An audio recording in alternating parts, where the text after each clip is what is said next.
po mga ka-technician, mga ka-master, mga ka-DIY.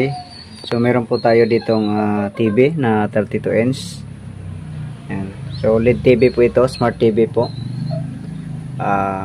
Sige, testing po natin. Sabi kasi ng may-ari nito ay may sound daw pero walang picture. So sige, testing po natin. Okay, yan, nasaksak na yan.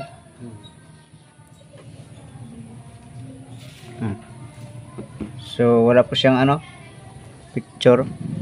Pero may backlight po. Ayan may backlight siya. Good po ang backlight. Picture po ang wala. Okay, sige, samahan niyo ako. Buksan po natin. Okay, ito na po. Nabuksan na natin. So ito yung palatandaan na smart TV ito. Meron siyang LAN. Ayan. So ang power supply po nito ay separated. Ito po. At ang kanyang panel na ginamit ay single front cope. So ito madalas problema sa ganitong panel na to. Ito po ang kanyang model.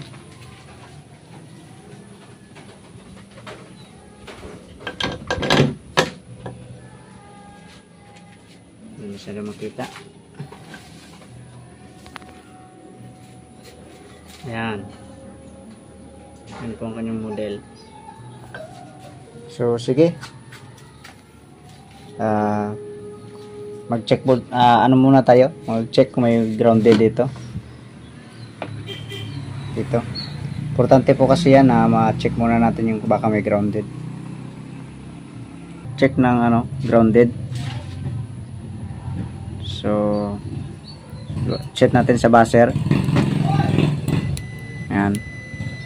So check natin yung mga SMD dito. Ayan. Tikad na. So wala namang grounded. So minsan pag buo na yung fuse dito, automatic ay depende rin minsan. Kahit buo dito, minsan may grounded dito, tuloy pa rin ang voltahe. Sige, mag check voltage tayo. Wala namang grounded set natin sa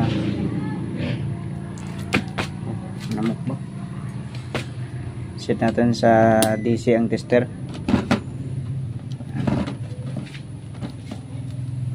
Tapos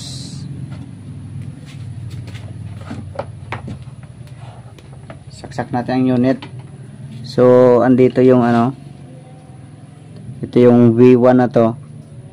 Ito yung BGH. Ayan. So okay, dito tayo mag-abang. Okay, saksak natin. Ayun, nagkaroon siya tapos tumaas, tapos bumaba pala. Ayan, dito po tayo abang sa tester. Abang tayo. Okay, saksak. Ayun, may 1 volt na lumabas tapos bagsak. So nagpo-protect po. Okay, kadalasan dito ay dito po ang sira sa dito sa side na to, dito banda. So dahan-dahan po nating i-cutting dito. Tag dalawa-dalawa lang po cutting natin dito. Cutting method po tayo nito. So ito, dito tayo unang nag-cutting. Pag nakataob ang TV ay nasa kaliwa. Ayan, halos 5 ang nakating natin dito, pero hindi pa rin lumabas ang voltahe. Tapos lumipat tayo dito, nasa 4 yata na connection, 3 connection ang naputol natin dito. Ayun 1, 2, 3. So So, tatlong connection, lumabas na yung voltahe. Kasi nga, tingnan nga natin.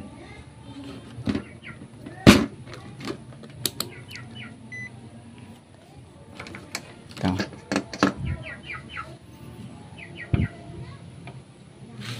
Okay, saksak natin.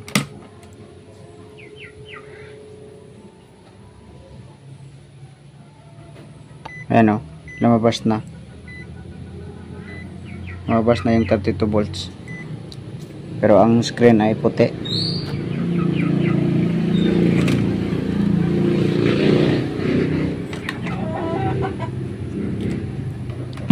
Ayan o. So dahil nga nakating natin ang kabila. So ibabalik natin ito.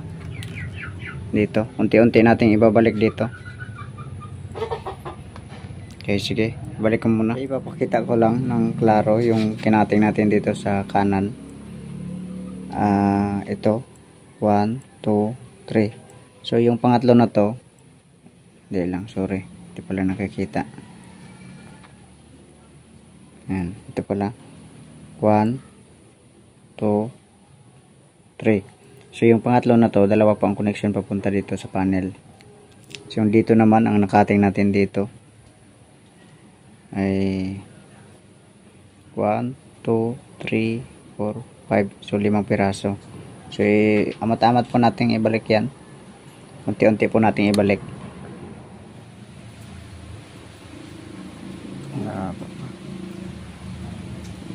Okay, ito.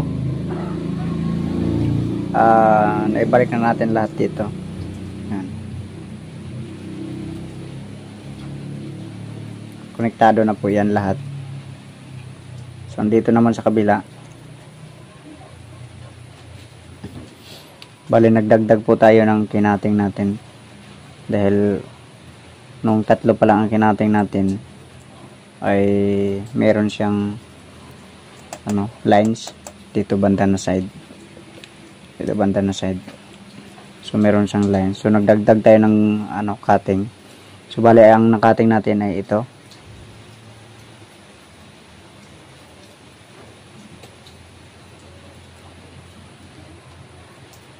Ito, 1, 2, 3, 4, 5,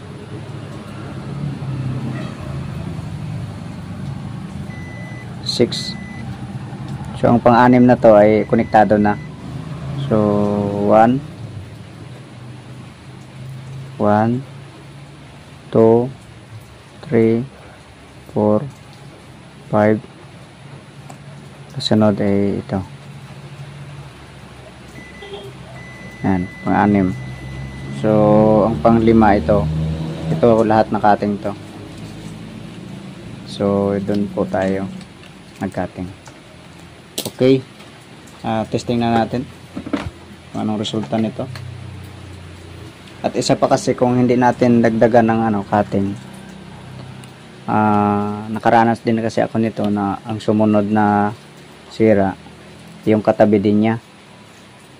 So nagkaroon din ng grounded kaya ga-protect ulit yung DC-DC IC. Pero meron din nga rin ako na experience din nito na ang sumunod na sira yung kabila. Madalas talaga ang nasisira na kasunod kabila rin. Kaya makating ko man ang isang connection pero may shadow na yung yung picture kasi nga kulang na ng signal. Okay, sige, natin, saksak natin.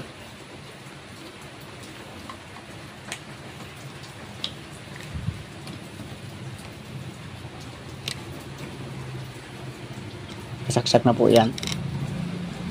Ayan na siya. Ayan. Ayan.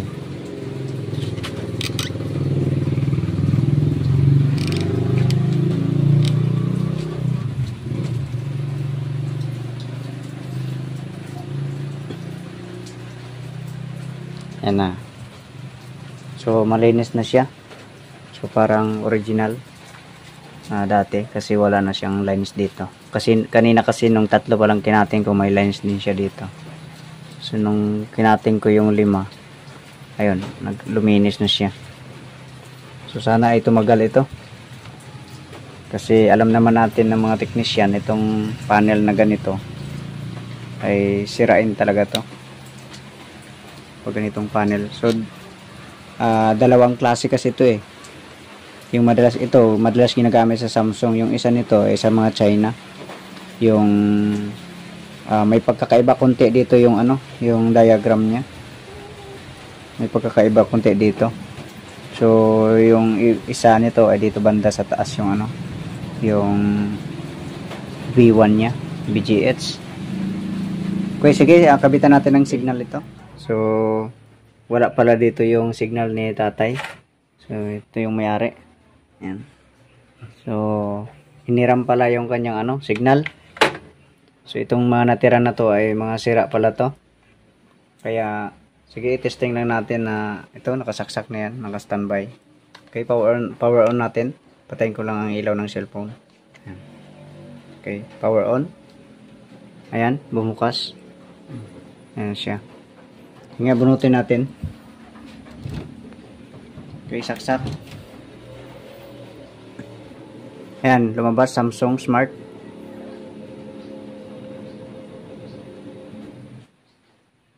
Ayan, so malinis na. Ayan. So parehas ang kabilaan na reception, malinis. Okay, hallelujah. So marami pong salamat sa inyo. Sana ay may natutunan po tayo sa ating video. Kaya wag po natin kalimutan mag-subscribe and like po and share din po natin sa iba. At pakipindot na rin po ang notification bell para updated po lagi kayo sa ating mga video na i-upload. Okay, so God bless po sa inyong lahat.